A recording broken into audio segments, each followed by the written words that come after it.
passer donc 4 mois ensemble pour, en 4 étapes, monter à la finale une émission de télévision. Une véritable émission de télévision. On va partir à Saint-Paul-les-Dax et on va aller en fait poser nos questions à des jeunes qui sont en formation au lycée du Bois.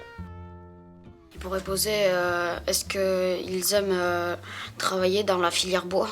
Est-ce qu'ils savent ce qui vient après, ce qu'ils font dans le métier du bois? La première question que je me pose, c'est combien on gagne à la fin du mois, le salaire. Pourquoi ils ont voulu faire ça? Il va falloir toute une équipe de techniciens et de journalistes pour aller chercher et faire ce travail. Moi, j'aimerais bien faire Dasman, voilà, comme le monsieur. qui se sent une âme de photographe. C'est quelque chose qui t'intéresse. Il faut que tu écoutes sa réponse et que tu rebondisses éventuellement et que tu le recadres. Tu lui reposes la question s'il n'a pas bien répondu. Bonjour Monsieur Sanchez, quel diplôme faut-il avoir pour travailler dans le bois? Bonjour Esteban, alors pour travailler dans le bois, il faut avoir soit un CAP bois, ou alors on peut aller même jusqu'au bac pro. Merci.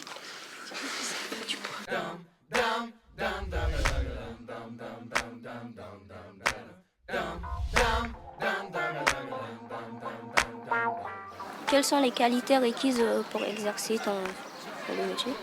Bon, pour travailler le bois, il faut être surtout manuel. Et après, il faut avoir une bonne condition physique pour le travail en extérieur surtout. Donc là, je vais finir mon bac pro. Et après, je vais faire un BTS dans le bois. Enfin, il s'appelle Système constructif bois et habitat. Et après, si je peux, je vais reprendre l'entreprise de mon père.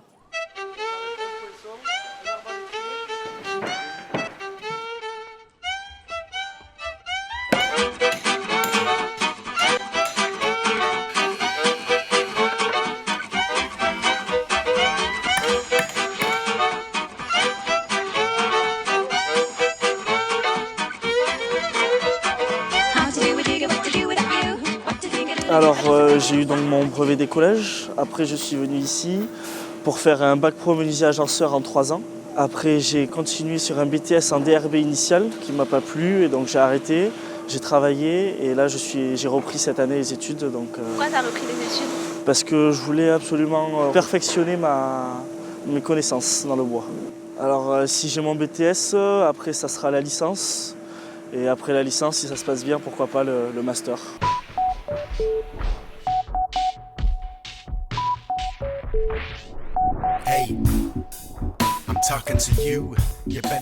Pourquoi enseigner ce métier plutôt que de le pratiquer? Disons que ça permet de prendre un peu de recul par rapport au métier. Bon, le pratiquer, c'est très bien, hein, c'est très sympa, mais enseigner, c'est bien parce qu'on aura un problème de main-d'œuvre qualifiée de plus en plus.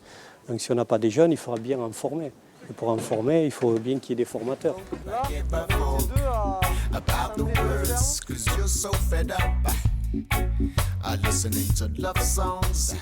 Il va falloir trouver le nom du magazine. 2, trouver sa signature. 3, qui on invite et pourquoi on invite plutôt cette catégorie-là. Ça, c'est ce qu'il faut trouver maintenant. Alors allons-y. Qui se cache derrière les métiers du bois? C'est bien comme titre, ça? Est-ce que c'est un titre, ça? Bon, on écoute ce qu'on a. Vive le bois en force, la termite, la boucle d'oreille. Bravo le bois, touchant du bois.